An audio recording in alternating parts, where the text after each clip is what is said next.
here. We are debating the problem that we see in the status quo is that countries or the government of their country spends money to build infrastructure or to keep infrastructure or to lure people in to the regions that inherently has no economic value or no economic activity. We think government, always, as it does as always, should prioritize utilitarian perspective and should utilize efficiency and effectiveness of how it uses its limited resources. We think it can be done under our model when the cities that have potential of development or cities that can develop much more with the right investment and right government attention and etc. should be invested and should be developed by depopulating these areas that have no economic value or no viable economic activities. And that is the problem that we see in the status quo, government not maximizing or using their resources effectively and just spending on areas that have no economic value. We think through this policy, what the benefit that we can achieve at the end of the day is better utilizing the resources and better maximizing development of these countries. Before I move on to my arguments, let me clarify what we are going to do. We think it's perfectly fine for countries to push these people to move from big cities to the small cities, as long as these small cities have development or have potential of developing to some degrees. What we want to focus on today's debate is these regions of a country that has no economic activity or very little value or very little resources to use because of their geographical or inherent lack of resources in that region. We think in that case, government should push these people out of these regions. How are we going to do it? We think we already have existing mechanism to push these people out of the region. For instance, when South Korean government wants to build a dam in certain region, then we already compensate these people to move out. Maybe these people will not like it to some degrees. Maybe people in these regions with no viable economic activity might not like it when they're forced to move out. But we think we already in the status quo, government have justification to push these people out with adequate compensation, with adequate mechanisms and whatnot to just move people move out. We think this is how we are going to actually do this. And we think when the government actually sees how they can maximize other part of the region better, then that's what government should do. Before I move on, yes? No, so two things. What are you going to do if they don't agree to the compensation? And secondly, what types of areas do you actually think it's impossible to just build a giant shopping mall or an outlet? Okay, I'm going to explain to you why there are regions that have inherently no economic value or no resources to actually bring economic activity to begin with. And second of all, we already have government that already doing this. People might not like it, people might protest it. But with adequate compensation, government already does push these people out. So we think that feasibility POI doesn't really stand. So what do I bring to you today? I bring to you two things. What are the problems in the status quo? And how can we better maximize government resources under our model? Like what kind of benefit can we actually generate for the people and for the society and for the government as a whole? The first thing that I'm going to talk about is why these regions are problematic to begin with. Firstly, we think there are no resources to begin with. Some regions some regions in a country have inherently no resources to begin with. They might not have adequate land for farming. They might not have adequate resources to actually lure people in or bring people in for the economic activity. So we see that these areas have no resources to begin with. Secondly, we think geographically these regions are not fit for economic activity. No matter how much government tries to invest into these areas, they have geographically they're at a disadvantage of competing against other regions that are more capable of developing. We think in these inherent cases that it's very hard to develop these areas. There's no people that actually see the incentive of moving in unless government provides them money. And we think that in those cases, it's better for government to use that money to invest in other areas that have much more potential of developing and that are already developing. The third problem that we see in the status quo is that because these regions are there and there are a small number of people that already exist there, government needs to spend money. Why do government have to spend money? Because they need to keep existing infrastructure, for instance, schools and education and whatnot. Because there are a small number of people already living there without economic activity, government continuously have to, provide infrastructure which, burdens government which already works on very limited resources.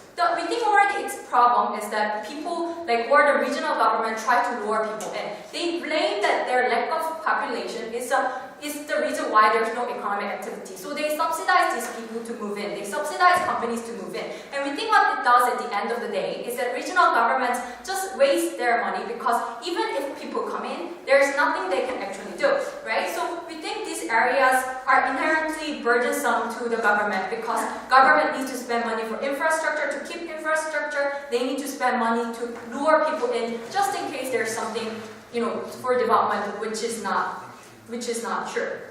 We think, people who are already living there probably live there because of the subsidy without doing economic activity, which means that, because government provides subsidy, if I move into this depopulated area, they're simply going to live there, and it creates vicious cycle of people just moving in without economic activity, and government continuously spend money. Governments continuously spending money, which is not a very effective way to run your country or run your government. No. Let me move on to my second idea of, so what kind of benefit can we generate from this? We think the first benefit that we can generate is the effective use of resources. We think the money that is spent on these regions to lure people in, or the money that we spend on infrastructure, can be used in other areas that see potential of development. We think they can use it for other small cities around the main region, or other small cities that have resources that could be used but requires a lot of investment. We think the money that is already spent on these regions, government can use it to subsidize or to invest into these areas, which will actually be better for everyone in general, and it will be actually beneficial for the government because this money will actually generate tax revenue for the government at the end. So rather than wasting money, they actually invest into something that see the potential of getting back the investment.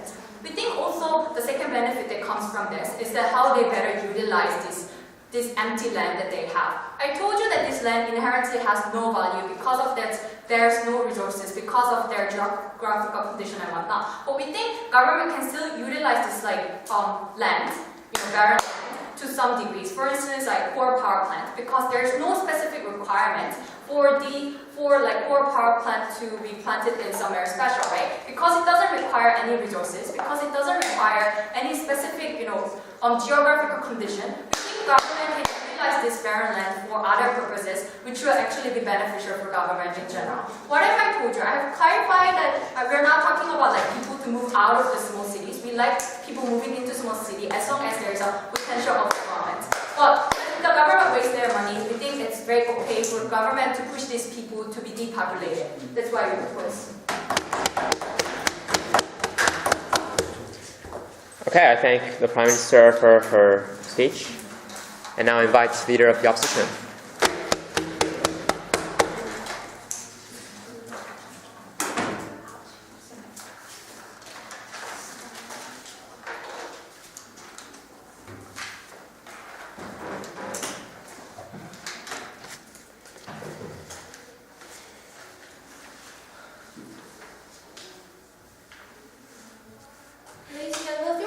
brought the government upstairs. We say that it's okay for the government to care about economic interests. That's fine. But you don't throw people away.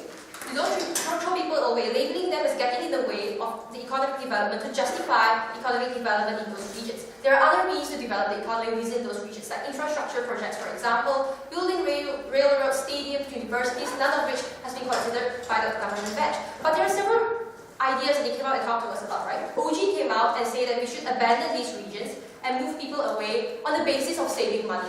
Ladies and gentlemen, we see that it's a very superficial reason as to why you want to depopulate massive amount of people from certain areas.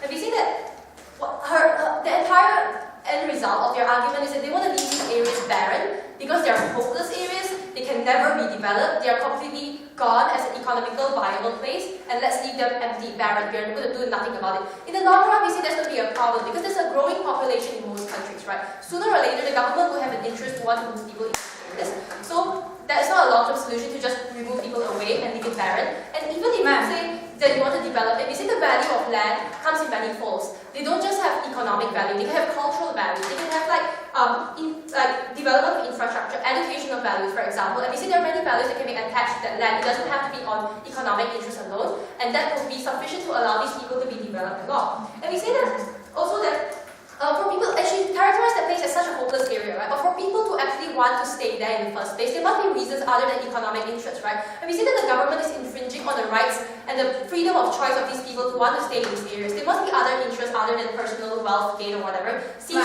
you have considered that these areas are hopeless to begin with. And we say the government should not step within those boundaries, and that will be in my substantives later on. So so let me move on to my substantives, right? First of all, I'll be talking about the role of government, and second of all, I'll be talking about the harms that this policy would cause on the people on the ground, right? So first of all, the role of the government. We say that the government, first of all, they talk about how this is of national interest to begin with, and we say that first of all, it does not serve national interest, if any, to begin with. Why? Because firstly, we say that these people whom we are trying to depopulate from these areas are generally less competitive in the economical sense. That's why they exist within those areas. They are not competing with people who are in the more economically active sense. When you move them to new areas, they don't contribute to the economy in those new areas. You have squatters and unemployed people running around within those cities, and who are unable to compete with those people who have adapted to these areas that are more economically advanced. So that's not the interest of these areas that we are moving these people into, firstly. Secondly, you're taking them off whatever livelihood that they've had, whatever source of income they've had in those old areas. So secondly, that's not of the interest of the people that are moving away. And more importantly, you're leaving barren areas, or barren undeveloped areas, because they've given up on these areas and trying to invest in more advanced areas. That's what we got from your case anyway, at least. And we see that's not of the interest of the government to leave like many potholes of empty land. In the first place, which is the country, like which government would want to do that? They would prefer to develop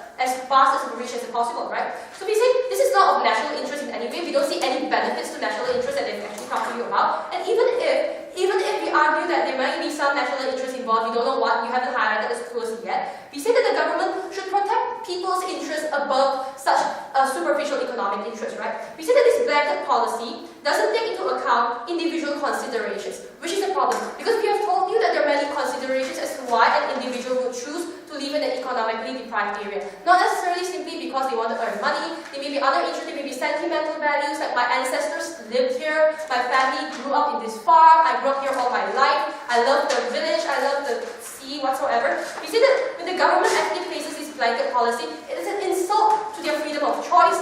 It infringes upon their freedom of movement to be able to build a home wherever they like. We see this as a problem as governments overstepping their boundaries. We see that there should be a limit on the power of government in terms of how much they should value national interest over personal interest. And we say infringing upon the rights of these people to free movement, to free choice, is not one of them. We say that the harm of this is that it can lead to backlash, right? When people refuse the compensation that you were talking about, when people do not buy into the compensation, we say it becomes coercive when the government insists that they have to leave, and we say that it can lead to backlash by these people who felt that their interests and their freedom of choice, their rights are being infringed upon. We say it's not of the interest of the government to upset the people they're supposed to protect. It's not good governance, and the people will not stand for it. So what are my second points? Second substantive for today. Before that, any Yeah, sure. The reason why this population has like lack of economical disadvantage is not because they're lazy. So that your argument about these people moving to other areas and still be unemployment is actually absurd to me. No, we're not saying that the reason why it's economically backward is because of these people. We are saying these places are economically backward to begin with. Yes, we buy your characterization, ladies and gentlemen, but we're saying these people have lived there all their lives. They've adapted to the situation there, thus rendering them less competitive to begin with. They never had to adapt in a situation whereby they had to compete with people for jobs. They were okay with opening small coffee shops that small populations of people attended to. They were happy the way they are. You move them to a new environment, they may not be able to adapt as well as they used to be able to adapt in a less competitive environment. That is the harm we're talking about. So how does this harm people? Like I've just mentioned, a lot of them in these economically deprived areas rely on simple skills and small businesses to get by. Like simple stuff. Some of them even grow crops to feed themselves. And there's nothing wrong with that. People choose the way they want to live their lives. Some people are happy to be farmers feeding themselves and feeding their children. We say that the government has no right to decide for them what is good for them in this case. Because people should have the right to decide for themselves what kind of lives they want to lead. So they say it may be their choice to be the happy pauper, and the government should be able to respect that. Why? Because the harm is that we see when we suddenly remove them from their comfort zone, you remove any source of income, or you change the way that they have to live, and you force them to have to adapt in a new environment that they may not be able to adapt to begin with, as I've mentioned. So this leads to them being rendered useless, unable to contribute, unable to adapt. It's an insult to their moral and human dignity as well. Because they're discriminating against the people who choose to live this way. They're discriminating against the poor, who does not really participate as much in the economical environment. It's discrimination we're talking about, because you're forcibly selecting this population of people, telling them that they're getting in the way of development and moving them aside, taking away their rights simply because they choose not to want to participate in economical development, or they are unable to participate in economical development. That's discrimination that we are not for in this side of the government, in this side of the house. So we say that people's interest should always trump economic interest because it's so tied intrinsically with the social factors that we're talking about. How it leads to peaceful environment within the ground and how the government interacts with the people. We say that the government becomes very detached from the people when they only focus on economic interest, and it's not the government's interest to do so because these people, they are accountable to these people through the social contract in that they have to be responsible for their welfare of the people, to put them in power first. With that, ladies and gentlemen, we are very, very proud of those.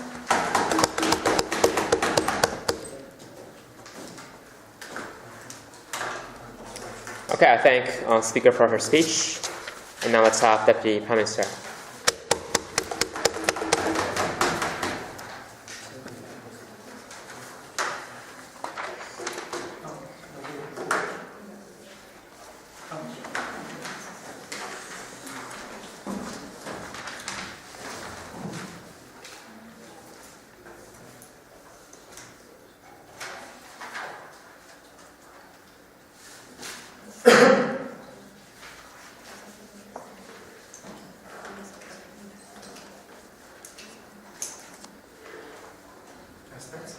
Yep.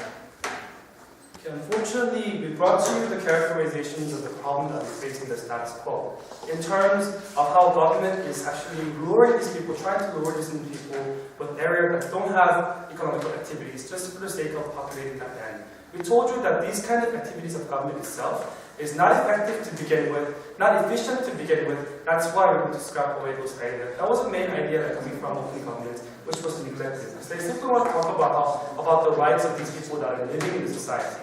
Fine, we agree that some people may want to be living in the society because of many other reasons that they would like to talk about. We think the problem is, Mr. Speaker, the problem of moving these people happens all the time, even outside the context of this debate. We can always have, for instance, when you're building power plants, even in cities, when you're building, the garbage disposal system, whatever in this to begin with. We think that it's always people are always going to complain. Some people are always going to be not satisfied because it's practically impossible to satisfy everyone. The question in this debate, Mr. Speaker, is when we are able to compensate for them to a certain degree, not necessarily to the perfect degree, should we or should we not remove these people, particularly when we told you that there are benefits that arise from this policy. We think the whole case was about they have a right to use it. We accept that, but those rights are not always inherently absolute in terms of how we can simply ignore the benefits that arises. Particularly, Mr. Speaker, when our Prime Minister told you about how government policy pursues utilitarian perspective and efficiency, particularly when it's necessary. We think that's a case that we want to bring to you today. So thank you. Several rebuttals to conclude. They said that one of the problems they said was how even if they move to other areas, like our proposal says, they're going to have to compete with new competitors. They're going to be simply unemployed and whatnot. We tell you, Mr. Speaker, that is a false characterization. Why? Because the reason why this particular region is not economically advantageous is not because these people are not really working, or not necessarily because these people only want to do small farming or only want to do small coffee shops, because of the particular characteristics of that region itself. Our Prime Minister characterized to you about the regional resources, or the location itself, how it's not advantageous to bring in like malls and whatnot. There are characteristics about why don't they just bring a huge mall. The reason why that's not possible, Mr. Speaker, fine, we think it can be possible, but it cannot be sustainable, Mr. Speaker, right? Because inherently there's no less economical activity. So even if government spends money and builds railroads and schools and malls, it's extremely hard to sustain it without government subsidies. That's why even when government knowing that still continue to subsidize in the areas, you're simply wasting your money and not being effective. We told you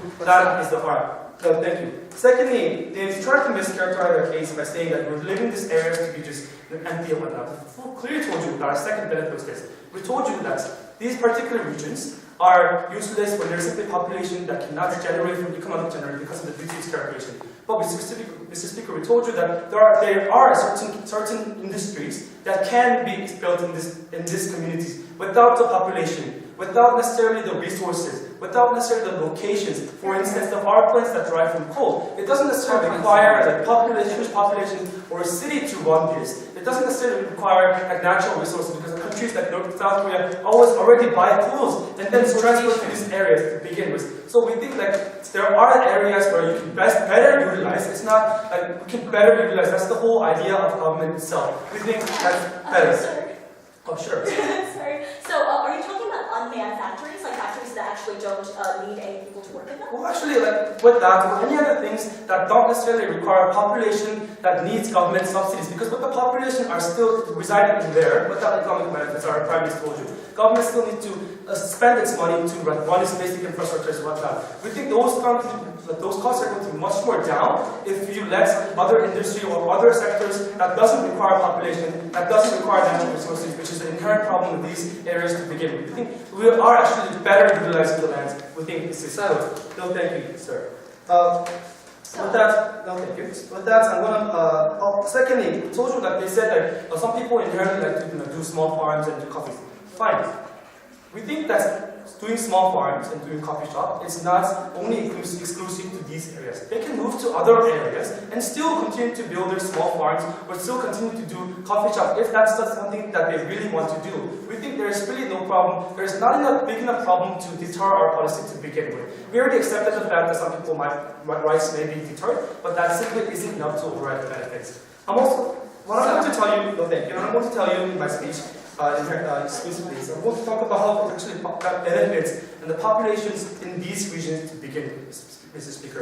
Firstly, Mr. Speaker, as I characterized and already told you, these areas are inherently economical disadvantages. That is actually why these people are only spending small farms, and that is why these people are actually relatively, as they characterized, living poor and whatnot. Because even if they want to do well, because there's not enough people coming into this area, even if they build a mall, there's not enough people coming into this area and invest into their business itself. That's why they're limited to these areas. But we think that those things are actually expanding the areas in which they can explain. Once they move to perhaps bigger cities, or even small cities that have more potential to develop actually because of this inherent characteristics, we think we're actually benefiting these regional people to begin with, because they have that more chance. We're not limiting the chance because you can still do the jobs that you're doing there, because the jobs that you're doing there require a small amount of resources and small amount of areas. But then once you move to bigger ones, we think we're not limiting it, we're actually expanding it. We think this is actually a good thing. Particularly because some people in these areas want to do it, but simply cannot do it because of that particular region.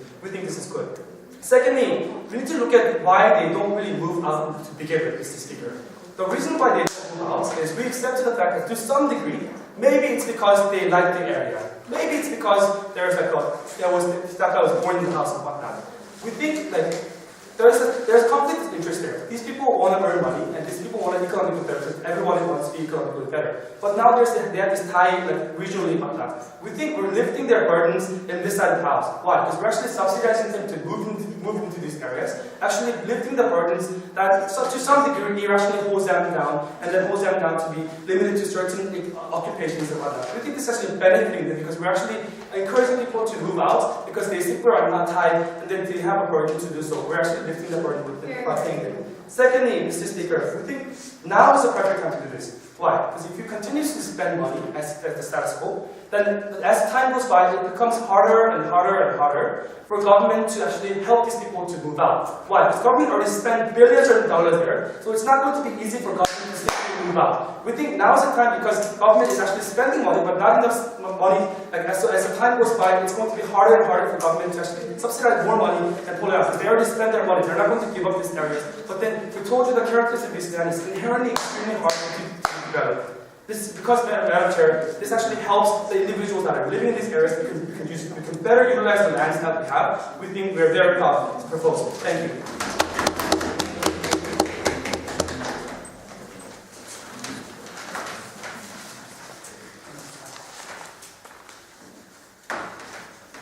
Okay, I thank the Speaker for his speech.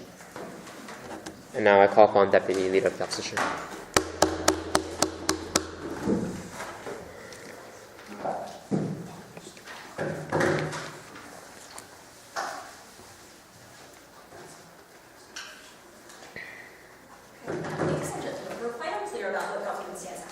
We don't know why they're doing this model. We don't know why they're turning these people's lives upside down in order for no real benefit at all. So genuinely, the opposition is quite confused at this regard. But let's take their point. So they're basically telling you that economic values are very important.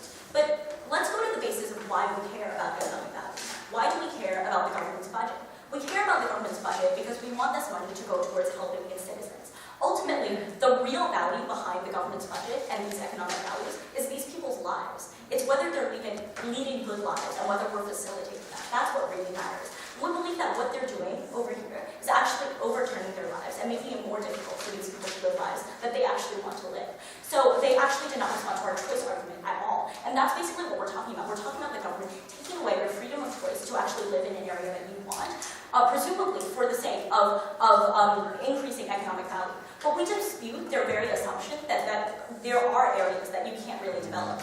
Because their justification was that you would move people away so that you can actually make like unmanned factories, basically develop the area except without people. Why not just develop the area with the people already there? Yeah, And that way you would take advantage of the inherent value of the land, even though there might not be natural resources. We found this kind of insulting since we come from Hong Kong, where we actually don't use natural resources in any way to help our economy. Our economy is completely separate from natural resources. We built a financial industry on the backs of people over 100 years. And that's the kind of thing that we should be looking towards, the long-term development of an area that's actually sustainable.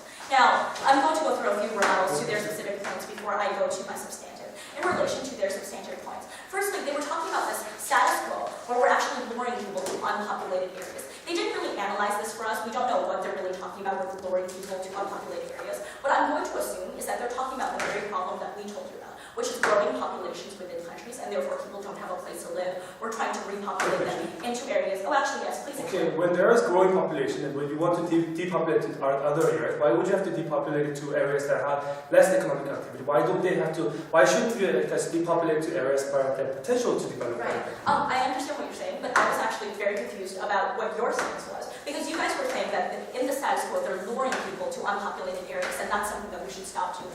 This is something that we were confused about. But we bring to you the growing population point, and I will develop that further in terms of the long-term development of this very plan.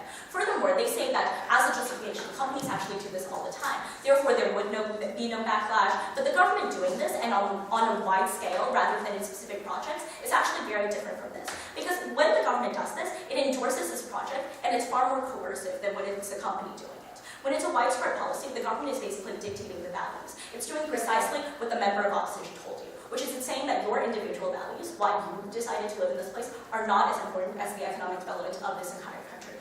It completely ignores these individual differences within people and why they choose in places in order to advocate to the economic development of the nation as a whole, and even that, not that successfully.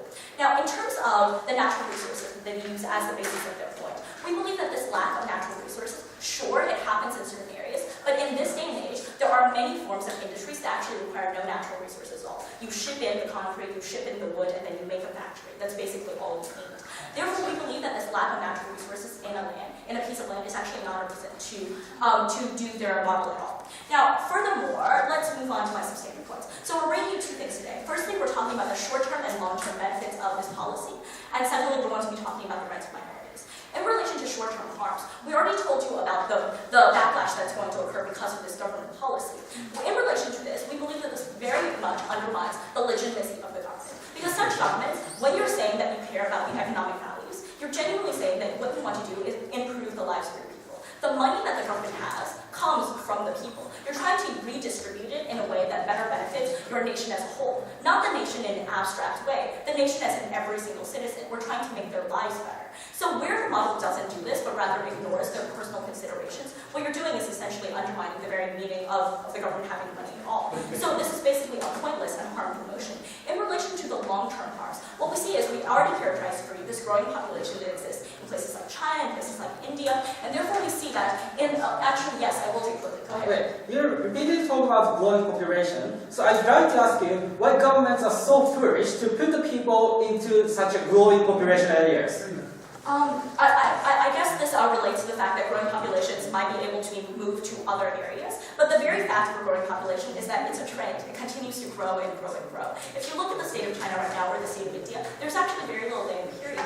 There's no place for these people to go, and we see a trend for the populations growing more and more and more. This is something that is clearly, like, there's no reason to expect this trend to stop. And therefore, we see that the government's actually going to either leave people where they are, where they've already built their homes, or not have reason to move these people to other places at all.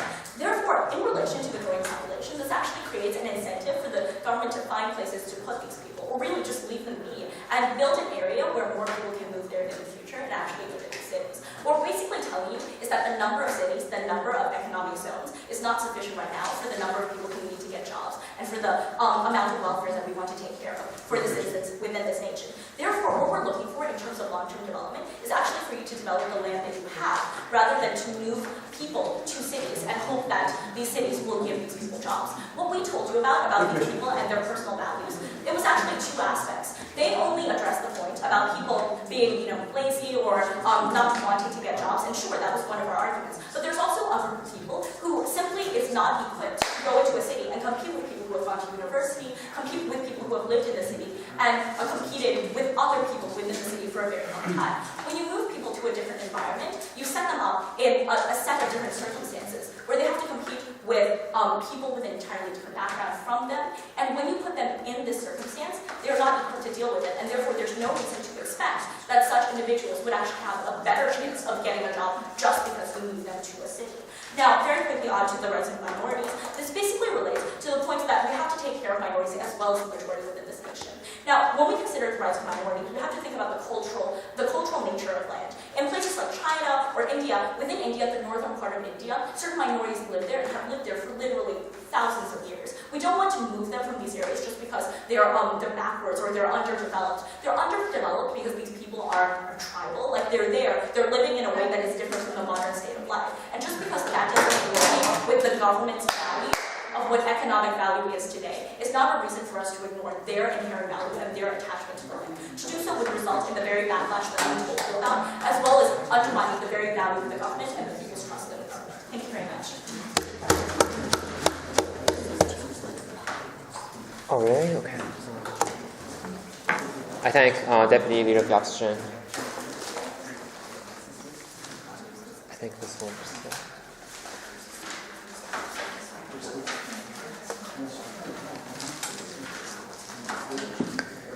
Okay, now let's have a member of the government.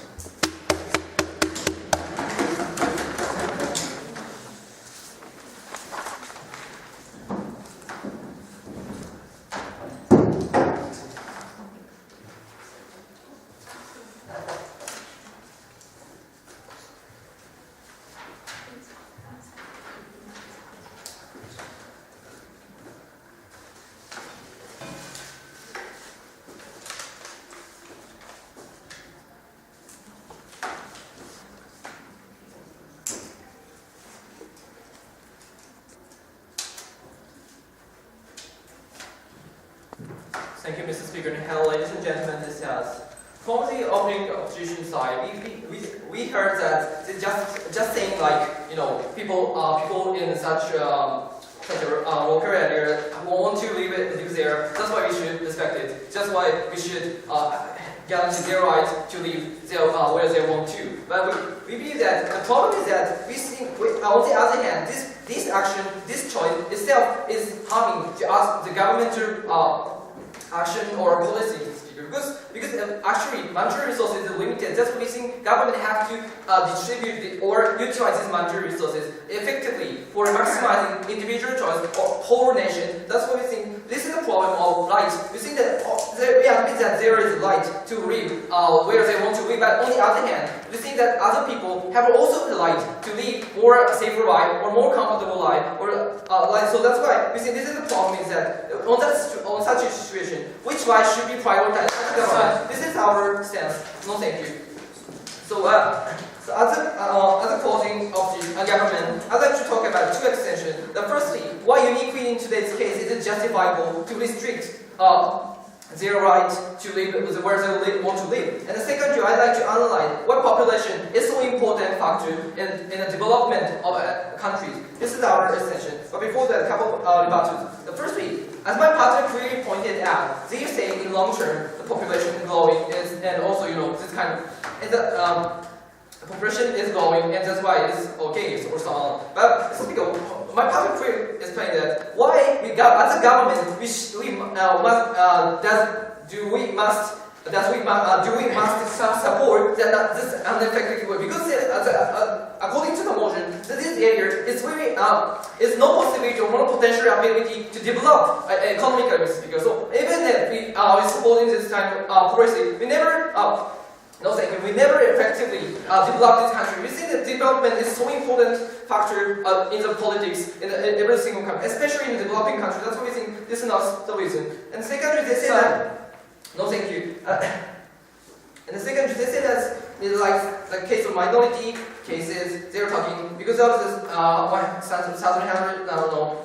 They are actually living in the so long years, and actually they have strong, something like attachment or so on. But we see that this is also the, as I said in my introduction, this is the problem of life, which should be prioritized. No, thank you. Their preference or other factor in the policy. So that's why we see this is not key. Let me move on to our extension, but before moving on, yes, Sophie.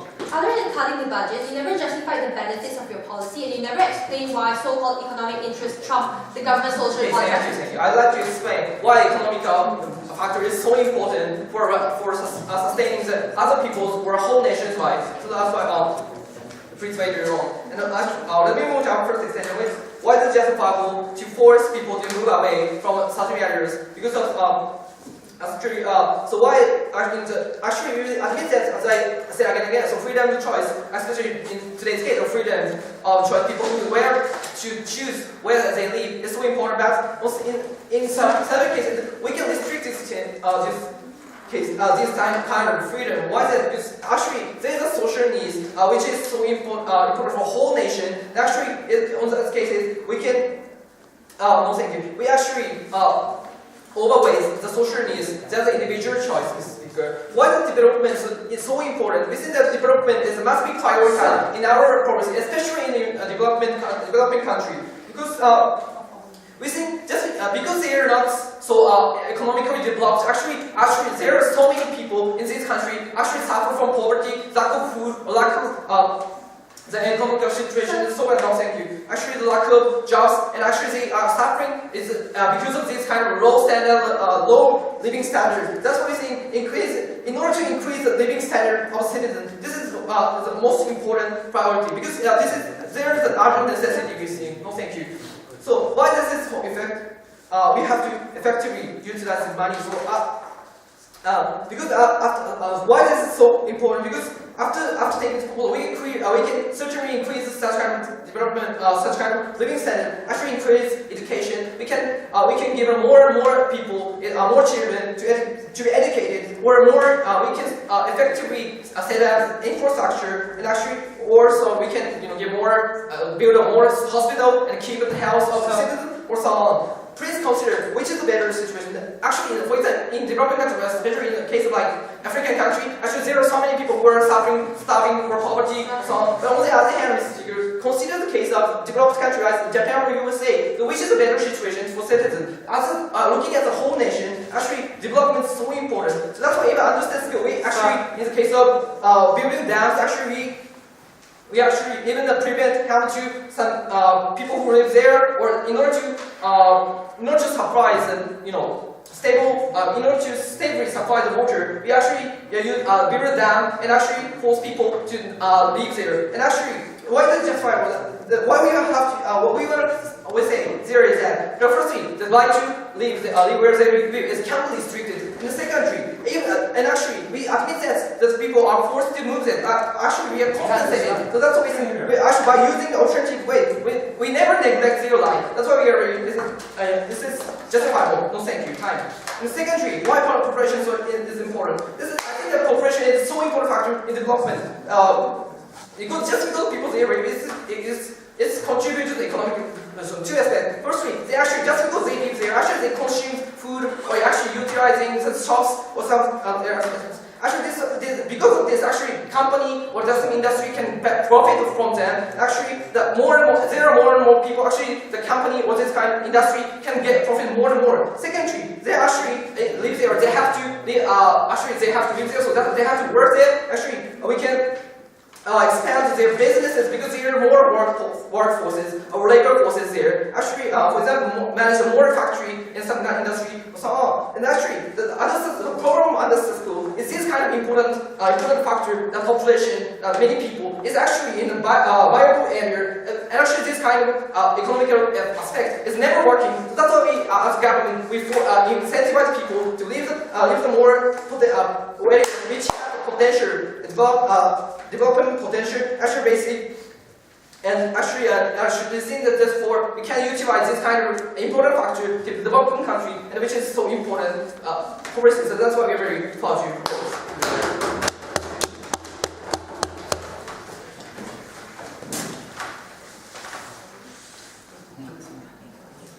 Okay, I thank the speaker for that speech, and now I invite member of the opposition.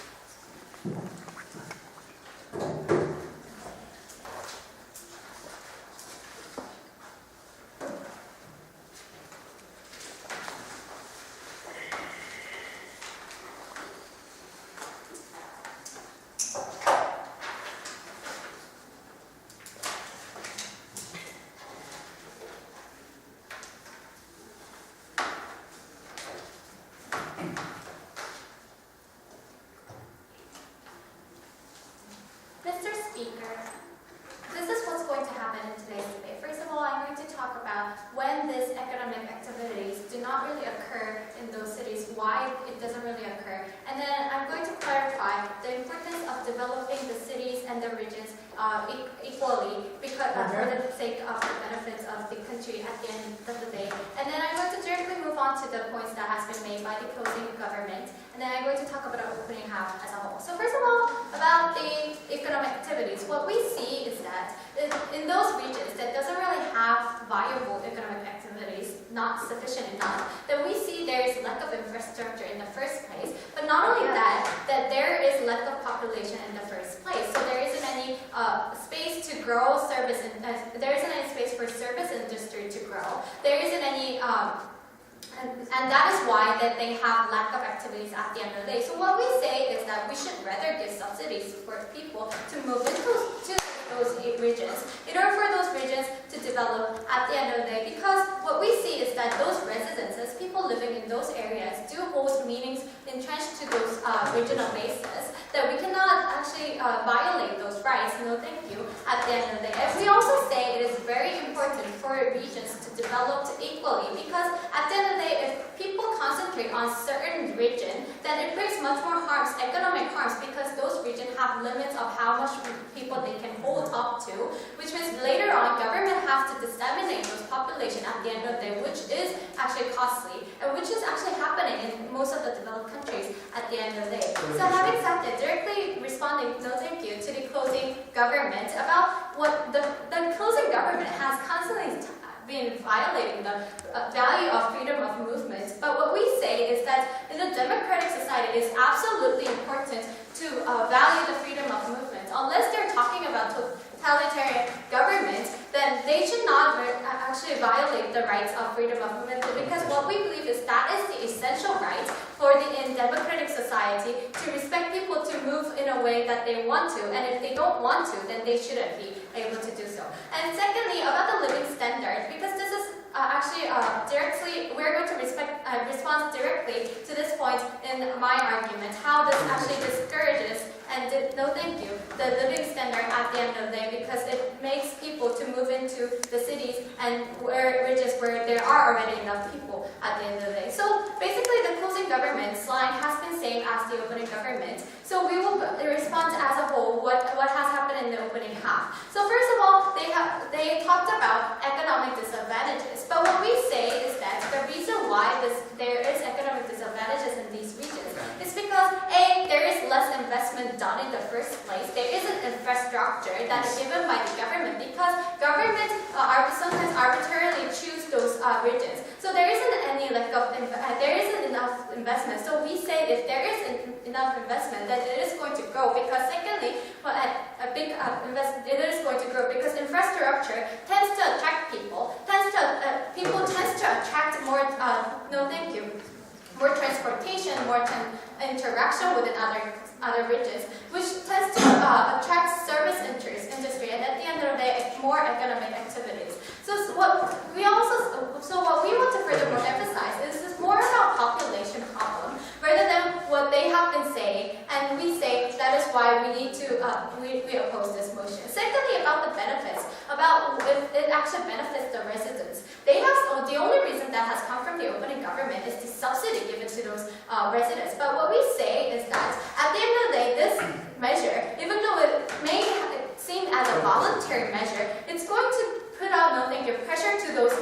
people living in the residence, this is this unique contribution coming from the closing opposition, because this is going to create this pressure within those regions, people living in those regions, because everyone is leaving, that they see the economy of this region actually falling down because there is less population at the end of the day. So that it becomes more of a forced measure at the end of the day. And secondly, no thank you, it actually shatters identity, who have a very close link between their regional basis and community and with their identity at the end of the day. So thirdly, this actually benefits the nation as a whole. They say it's going to be harder if we let people just live in these areas to move later on. But what we say is, as we have constantly said, no thank you, we have constantly said the reason why they didn't develop in the first place is because there isn't enough infrastructure in the first place, and later on they would have to disseminate, population will be costly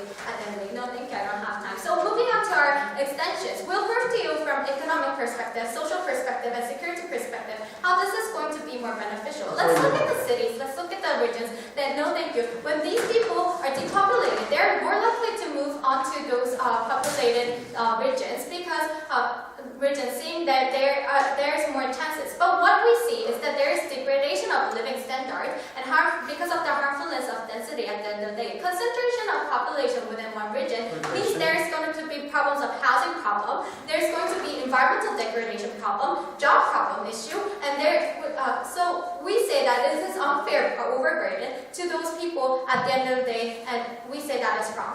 No thank you. Secondly, about the social issue, we say this is especially important. This is the unique contribution coming from the closing government, because we say even if it's voluntary, at the end of the day, what's going to happen is people start moving out, there's going to be less population, and people will feel the pressure to move out because they see the economy falling at the end of the day. So what is this going to bring in a world where there are many ethnicities, where there are ethnicities entrenched to the regional basis? That means they have to abandon the community, they have to abandon their identity as a whole, which means at the end of the day, it discourages the diversity that the government should be promoting at the end of the day, and we say that is wrong. That is wrong. So thirdly, about the security and sovereignty issue, we say when the government has the sovereignty over certain territory, we say the basic requirements is not only the territory itself, but they need to have population living within those territories at the end of the day. For example, in case of Canada, in case of Russia, it is hard for them to control over their territories because of lack of population. So what we say is it's absolutely important, even without economic values, that it is absolutely important for the governments, for the states to hold their population within those areas. And for those reasons, we're proud to oppose.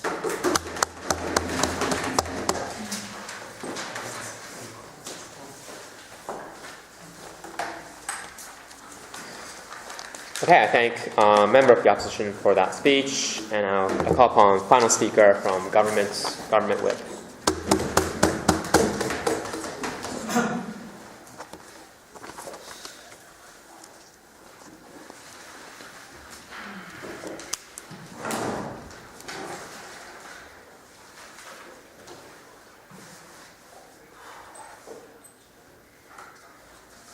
Mr. Speaker and ladies and gentlemen, today from the entire opposition we have analysis like our proposal will shut out identity, we shut out, for example, the respecting the ancestor. This idea we will shut out, Mr. Speaker. But the problem which we from the closing government especially arise is that we say that development is more important value that we have to pursue in order to secure the more basic rights of each individual, Mr. Speaker. For example, the infrastructure or like medical care, especially in the current situation where we can say either because of the lack of resources or lack of money or in lots of countries, actually it's difficult for the government to provide, and we believe that in order to provide more basic rights to each individual, and we think that we have to take this model, we say that is why we are very proud to support this case. So first we're going to engaging with the analysis about the diversity, which is the goal that closing opposition highlights, and second I'm going to talk about the characterization of the government, which is I said in my point of information, and secondly I'm going to sum up this debate in terms of the choice of the people, and why we think in today's case that can be limited, and why we think that's the way for us to go. And thirdly and lastly, I'm going to tell you the outcome of this proposal, the parts. So firstly, rebuttal to their side. They said for example, make people remove out from certain areas, it is a time that we lose the diversity, for example, ethnicity, regional diversity, etc. Suddenly, Mr. Speaker, we think that's not the case. We think that each people are capable enough to make a diversity even though after they immigrate to other areas, Mr. Speaker. For example, looking back the history, when, for example, the United States are actually established, Mr. Speaker, it's a time that, for example, there were lots of immigrants from lots of countries, just like from Britain or from Italy or lots of areas. Actually, what happened is actually there are lots of towns, like for example, Chinatown, Italy town. If you look at the reality of New York, well, we can see that even though after they immigrate from certain countries, we think they can make a diversity within that kinds of big towns. And we believe because the individual have a relationship with the person who have the same identity, even though after they go out from their areas. We think therefore the diversity can be kept even under our paradigm. We think therefore cannot be stand. Second, about the capitalization of the government, why we think this is important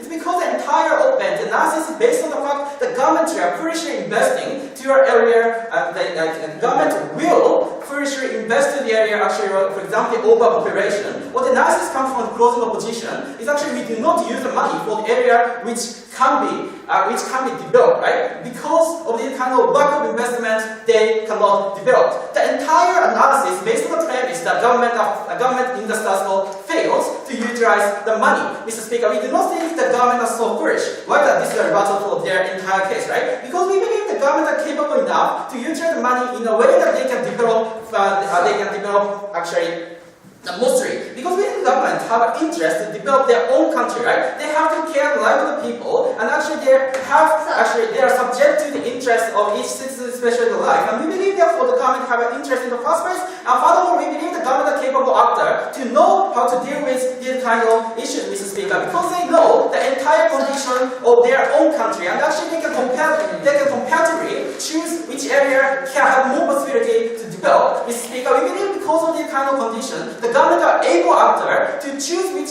kinds of investment is the best choice. Therefore, the problem which the closing opposition arises does not happen in the current situation. Actually, the problem of overpopulation is the opening government or the opposition told you that's not happening. We think that's not the case. Because of the example of China, they can choose special economic zones in a way that most developed, and we think the government are capable after to do so within their entire case fails. Secondly, about the choice of the people, Mr. Speaker, because we think that's important, right? That's important, of course, Mr. Speaker, but the reason comes from the opening opposition is about social contract. We think that's a specific analysis, right? Too general, and there's no reason why that can be applicable to this debate, Mr. Speaker. And actually, the right thing told us is, for example, right to work. We say that can be protected even our paradigm, right? Because capitalization, the economic developing area, there are lots of kinds of jobs. For example, we need farmers, we need factories. We think there have no choice under our paradigm. The first way, right to work cannot be restricted in our paradigm. And another we told you how, for example, even though they have the motivation to, for example, respect ancestors, which comes the secondary, Mr. Speaker. Of course,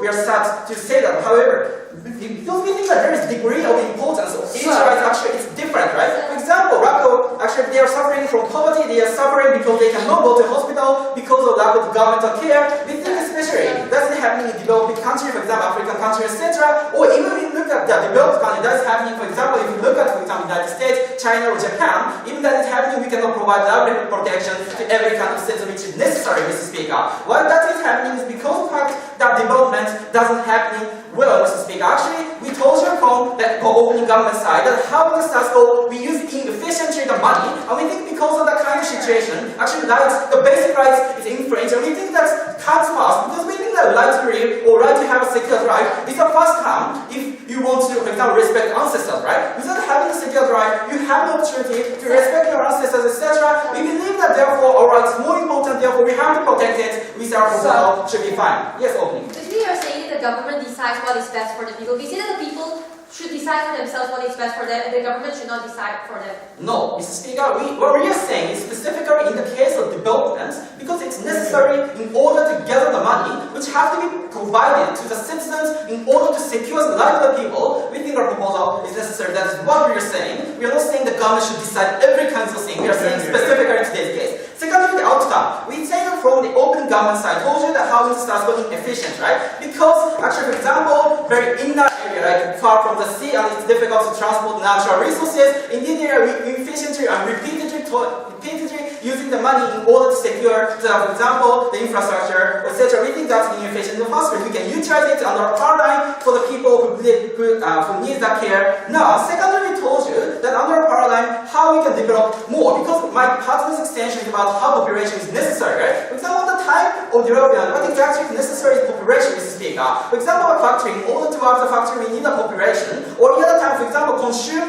and making a new company in order, because they can get lots of money, therefore they want to go, it's because there's population, there's consume. There is lots of consume in that area, right? Consumption in that area, right? We think in this instance, the population is uniquely necessary within the uniquely under paradigm, we can develop that, Mr. Speaker. And uniquely in that case, that in order to develop actually rural but good condition area, we need a government intervention, right? For example, in the case of China, special economic zone, or in the case of Japan, we can say, firstly, we develop that Pacific area near from the Pacific Sea, and actually after that we develop the inner area, Mr. Speaker. Just like that, in the time that we partially develop that area, we need a government intervention, and our proposal will work well, and we can save the people who are now suffering. We think therefore we have to take this proposal. Thank you.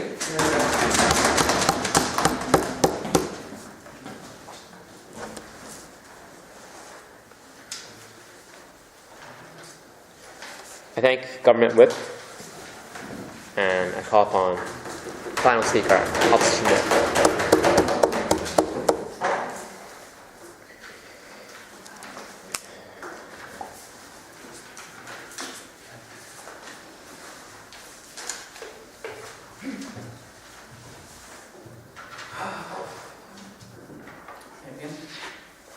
Yep. Thank you, Mr. Speaker.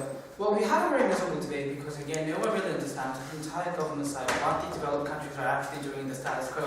How their movements are actually towards subsidizing these companies, subsidizing their populations to relocate and to move, and in cases where they live in these particular regions, to stay in such regions. Because we know for a fact that, again, building infrastructures, again, going for more incentives, do make the places work, just like we see a campus here in Suwon, where, again, is not one of the best places where you would like to put a campus if there were no government intervention in the first place. But again, furthermore, we have told you how the unique contributions coming from the closing opposition about how actually building in infrastructures, sending in populations do lead to developments, do lead to economic stabilization, and therefore solve the problems, unlike their lies and feasibility argumentations coming. Now, the entire debate came from the government side was similar, but there were some differences because the opening government completely failed in mischaracterizing the economic developments as we have portrayed already. But furthermore, the closing government further on went, whereas the opening government had a dubious line of saying that we do respect free movement, but somehow these people will be forced to move out. But furthermore, when the closing government was bold enough to go against every democratic principle and suddenly say, we will go for negative mandate in a particular context. Now, for those ones, direct response, no, thank you, not at this moment. So to closing government and the dubious opening government. Now, in a liberal democracy, we do not force people to move unless in the cases, again, we call something called jail. The cases where we do go for negative mandate is when they do violate the law, when they do violate other people's rights, and therefore we take away their rights.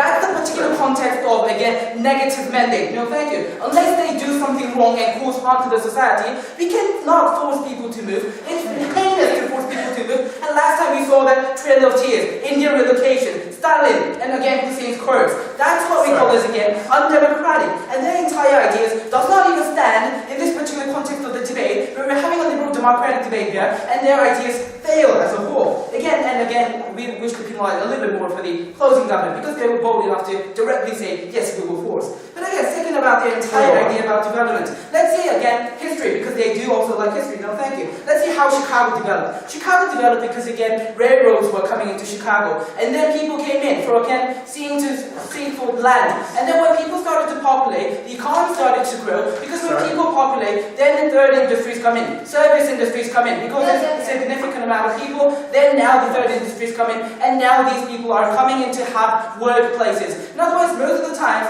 it isn't because the infrastructures are lacking in the first place, it's because the government does not invest sufficiently. So as we can see from the case of, again, Darwin relocating into Jeju Island, and therefore reviving the local economy, and therefore making something called, again, service industries and third industries, and therefore economic revival. So in other words, it's not the right route to go as the government proposes, but as, again, the opposition bench, and especially the closing opposition, proposes to you, that it's better to actually go for equality, not negative mandates when they don't even have sufficient reason, but actually revive the economy by putting in more money, by putting in more investments, and at the end of the day, sufficiently develop these regions. Because furthermore, we have told you again how this better guarantees the economy. But before we move on to anything else, their last idea about extension. In those particular cases, we don't need negative mandate to actually force people to go away, because as they put, there are already economically viable places and people like to go there. We don't know why that's even the particular context of today's debate. But before we move on, the dubious opening. Okay, your theory that competition with other populations is negative because it's challenging.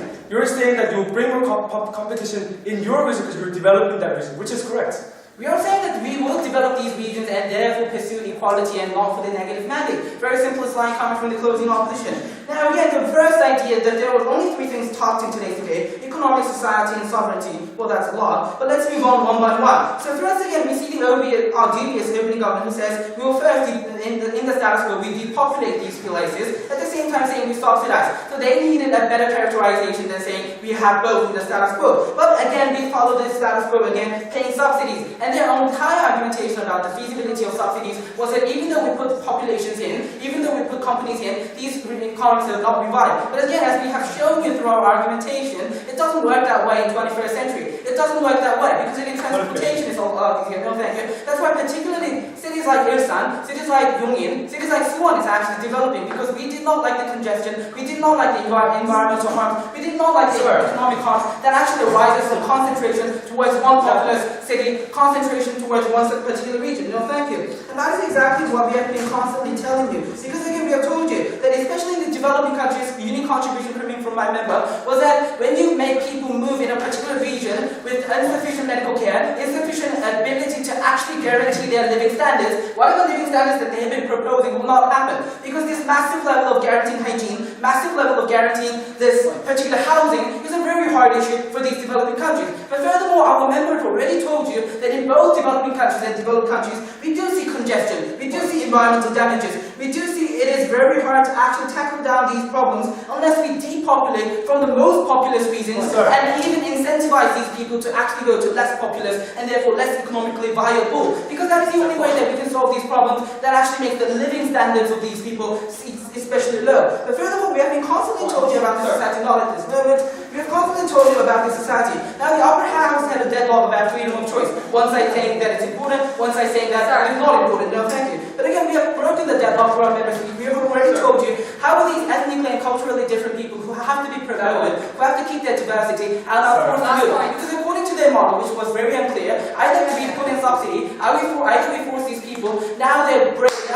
entire fundamentals are broken down. Especially even if you consider that their argumentation was about subsidizing these people to move, because certain people are more subsidized to move, and therefore less population stays in the region. According to our calculus, again, it becomes less incentivized for the third industries to stay, less incentivized for the second industries to stay, but they do need the labor, and therefore there is a massive exit and exodus. And we thought, our member already told you that this is exceptionally problematic in places such as the developing world, in places such as, again, we see multi-ethnicity, and therefore this becomes a problem. The only answer coming from the closing government was that Chinatown is a very good thing. One, it's a ghetto. Second, we see this as that was only after the Chinese people were only sufficiently accepted to the society, only after a very long time of discrimination to the Irish, to the Chinese, and again, whatnot. Finally, about the sovereignty, this was again a unique contribution which was never rebutted from any of the sides. We have told you that sovereignty is constituted of both population and land. We have told you again people living in these areas are very important. That is particularly why when territorial disputes we consider whether people are habituated in such places. That was one of the weak points of Japan when they were in territorial disputes with China, because Senkaku was an unmanned island. So in this particular context, that's why Russia, we have already told you, that's why people, areas like Canada, actually subsidize people in Nova Scotia to stay there and guarantee their security. So Mr. Speaker, very simply, closing opposition tells you, in politics, in economics, and in societal level, we all win. That is why we're trying to oppose.